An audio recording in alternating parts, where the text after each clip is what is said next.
Guys, I know it's like only been a day since my last live video, which you know what the title was, but I have an announcement to make.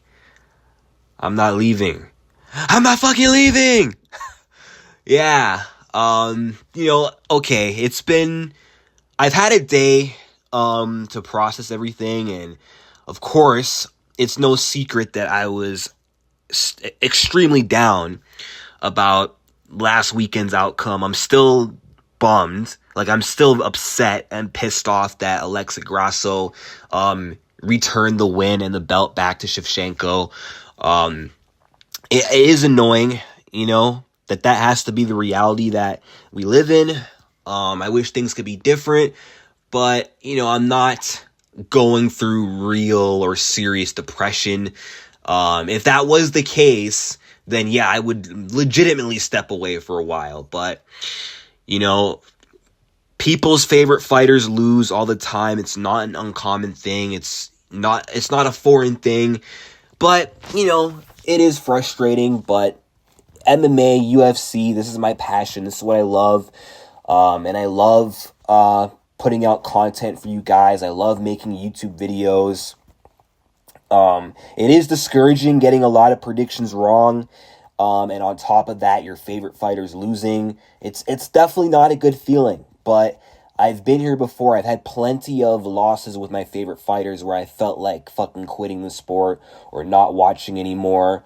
Because there have been certain L's that I've taken where, okay, I've watched some of my favorites lose, and some losses are more devastating or more annoying than others. There's some that they hurt, but I can bear them, and I don't feel like quitting. And then there's those that they really devastate me. And of course, why the Grasso loss hurt as much as it did is because it's Alexa Grasso. And, I've seen her lose before, twice, to Tatiana Suarez and Carla Esparza before this. But around the time of when she fought Tatiana Suarez, I wasn't really a fan of hers or Tatiana at the time. I had just heard about both of them. Well, I knew of Alexa from the Randa fight, but that was like, again, I just discovered Tatiana Suarez, and I'm like, oh, she's fighting that Grasso girl. She subbed her. Who cares? I didn't even watch the fight. I just heard of the outcome. And of course, I saw her fight with Karolina Kowalkiewicz. I was impressed by that performance, but I didn't care so much that Alexa got a win. I predicted her to beat Carla Esparza, and she lost that fight. But again, I wasn't that big of a fan, so that's why seeing her lose back then was such an easy pill to swallow. But then when she transitioned to flyweight and hit the system reset on her career and started going on that flyweight run, that's when I really started to pay attention to Grasso. That's when I fell in love, so to speak. That's when I became as big of a fan as I did. And that's when it got to a point where it's like, okay, if she loses again, I'm going to feel devastated. And for years, I felt like I am not ready to face the reality of this girl losing a fight. I mean, it was always inevitable. It was always going to happen at some point. But I just wasn't ready. I was not ready. And Grasso at some point in time kind of became my new Rose. Because y'all remember, I used to be one of the biggest Rose simps ever. And then after the Carla fight, that kind of died down. And then Grasso really took over for me as like my favorite WMMA fighter ever. So just think about that. Seeing her lose sort of after taking that mantle that Rose once carried for me.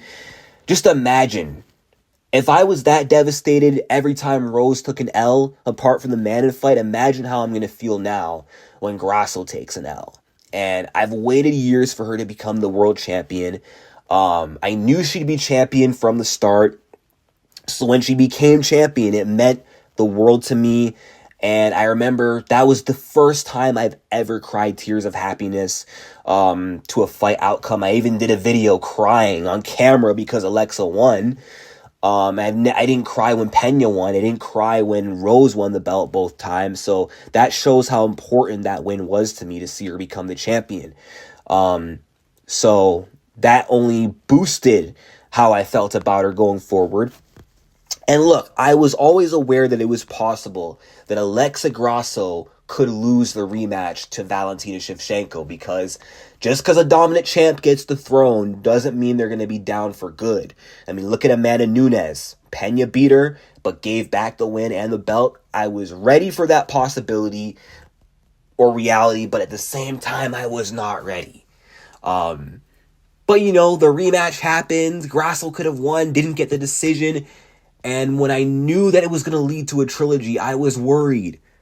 And then the worst possible outcome came true. The nightmare came true.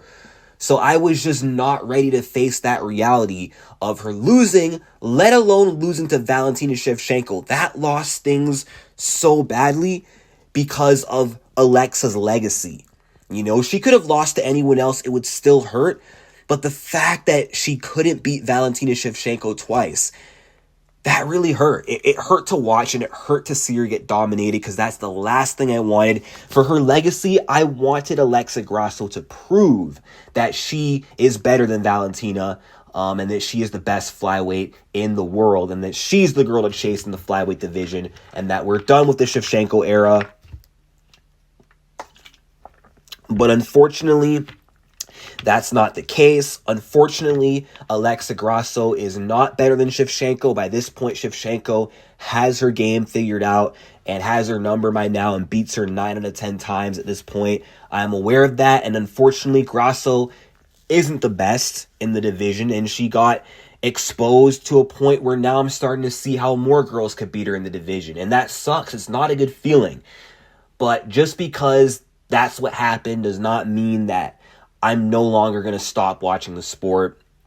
But, you know, when things went the way they did last Saturday, of her losing the belt and Aldana losing on the same night, it just made me feel kind of hopeless as a fan. Like, damn, I keep taking these L's. What do I have to look forward to? Like, what? Oh, am I supposed to be excited to see Pena lose in a few weeks, which might happen? Like, or what if Tatiana loses to Zhang Weili and things just don't get better from here? But then you know what? So what if they don't? It's not life or death. It's just a sport. It's just entertainment at the end of the day. So, of course, the initial hit, it stung really badly. But having a few days to process everything, I'm feeling in better spirits now. I'm feeling in better spirits. I'm not feeling as down in the dumps as I was yesterday. And I'm going to continue making videos frequently and actively. Like, even if I do take the week off, which I still might take a week off, just because I just got back in school, I'm going to be a little bit busy now. You know, I'm still going to make an effort to be around, to pump out content, to post videos, breaking fight news, giving breakdown and predictions, doing what I love to do and doing what I do best. And Grasso losing isn't going to change that. And it's funny, I'm highlighting in this video Grasso's loss more than the Aldana loss, because, of course, Grasso losing hurt more. She was the world champion. She had a title to defend. She had a point to prove. She had naysayers to silence. She had the bullet to silence and gain the respect from, and she failed to do that. And the fact that she failed and got dominated, it really hurts. But I will live, and so will Alexa Grasso, and she'll be back. She'll rebound from here. I just hope her next opponent isn't going to be Natalia Silva, because now I'm losing confidence that she could beat her. But I know Grasso's going to be back stronger, and I'm going to continue to support my favorite fighters, win or lose, and I'm just hoping that, you know, there are better days ahead. And I'm sure there will be, because 2018 to 2021, that phase, that era of MMA, was one of the best phases of MMA for myself as a fan in a long time. Yeah, 2022 present hasn't been the prettiest, but hey, we got decades ahead of us, and it's only up from here. So I'm not leaving, guys. I'm not done. I'm not retiring. Yeah, Valentina Shevchenko did kind of mentally break me. Yeah, Norma Dumont humbled me to a different level that I never saw coming. But I'm not done as a content creator. I'll bounce back from this. This will only make me stronger. And I'm just not going to let this deter me, okay? Because I literally said the same thing when Rose lost the belt to Carla Esparza. I was fuming. I was like, I don't want to say depressed, that's a strong word, but I was so sad and annoyed for like a whole week, a month even. Not like depressed or sad, but I was pretty pissed off and dwelling on it. Even the Jessica loss, but the Jessica loss was before I became an MMA YouTuber. But when she lost to Carla Esparza, I literally said, I'm retiring. I am done doing YouTube videos. I'm done watching UFC. And then like a week later, I made a similar video to this saying, I'm not done. I'm not leaving. I'm going to continue my career as an MMA YouTuber. And you know what? Once again, I just have to say, or I don't know about once again, I don't know if I congratulated Val. Congrats to Valentina Shevchenko for being able to triumph over Alexa Grasso and to overcome adversity, to endure losing to her, maybe even twice, arguably, maybe not. But whatever, you lost to her, she pushed you to your limit, and you proved you could come back, even at your old age, and improve and get the best of her, and you're the two-time champion. So congrats. But I know from here, Grasso will be back stronger. And hopefully, in time, when Valentina's time is done, hopefully Grasso will become the champion again. Never say never. But all I can say is, don't be sad that it's over. Just be glad that it happened. And I am grateful, I'm eternally grateful that Alexa Grasso went down as the UFC flyweight champion.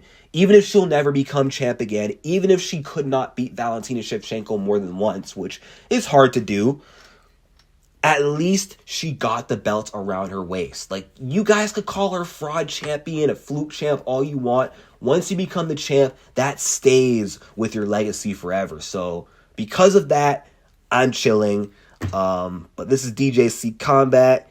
I'm out, and I'll be back in the next video. See you soon.